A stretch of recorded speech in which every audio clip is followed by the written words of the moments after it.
నిన్న జరిగినటువంటి సింగరేణి ఆవిర్భావ దినోత్సవ వేడుకలను చూసిన తర్వాత కార్మిక వర్గం అంతా ఒక ఆందోళనకి గురవుతూ ఉన్నారు. అసలు సింగరేణిలో ఏం జరుగుతూ ఉంది,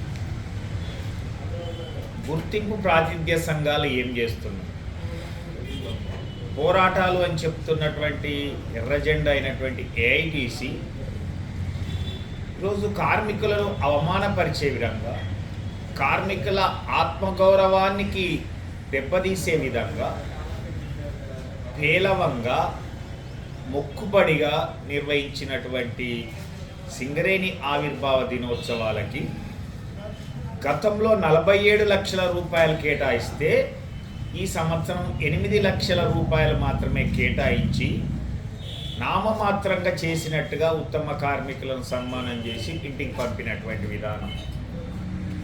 అంటే కంపెనీని మాట్లాడడానికి చాతగా లేదా లేదా కంపెనీ ఆర్థిక పరిస్థితులు దెబ్బతిన్నాయా, లేదా కంపెనీకి బిఎఫ్ఐఆర్ పోయేటువంటి పరిస్థితి వచ్చిందా, మరి ఎందుకు, ఏమిటి దీనికి సంకేతాలు, దేనికోసం ఇది? అంటే కనీసం గత సంవత్సరం ఇచ్చిన దానికంటే ఇంకా పెంచాల్సింది పోగా ఇంత దారుణంగా తగ్గించడం. రెండవది అనవసరమైనటువంటి ఖర్చులు, దుబారా ఖర్చులు, ఆడంబరాలు, ఎవరికి పడితే వారికే ఇచ్చేటువంటి విధానం, దానం చేసేటువంటిది. అంటే ఇది ద్వంద్వ వైఖరి అవలంబిస్తున్నటువంటి సింగరేణి యాజమాన్యాన్ని, లేదా ప్రభుత్వ అనుకూల నిర్ణయాలు తీసుకుంటున్నటువంటి సింగరేణి యాజమాన్యాన్ని మరి ఎందుకు ప్రశ్నించట్లేదు ఏఐటీసీ? కాబట్టి ఏఐటీసీ నాయకత్వం అనేది వాళ్ళ వైఫల్యం వల్లనే ఈరోజు సింగరేణి కార్మికుల యొక్క ఆత్మగౌరవం దెబ్బతినేటువంటి విధంగా ఈ యొక్క వేడుకలు నిర్వహించిందని కార్మిక వర్గం ఆలోచిస్తూ ఉన్నది. కాబట్టి వీళ్ళు పోరాటాలు, ఉద్యమాలు అని చెప్పేటువంటి నైతిక అర్హత లేదు. రెండవది, వీళ్ళు ఏ ఒక్క హక్కును కూడా సాధించినటువంటి సందర్భం లేదు.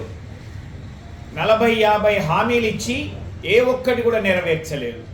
అలాగే గుర్తింపు సంఘంతో పాటుగా ప్రాతినిధ్య సంఘం అయినటువంటి ఐఎన్టీఈసీ, ప్రభుత్వ అనుబంధ సంఘం అయినటువంటి ఐఎన్టీఈసీ వాళ్ళు కూడా ప్రభుత్వం లాగానే 6 హామీలు ఇచ్చినటువంటి సందర్భం.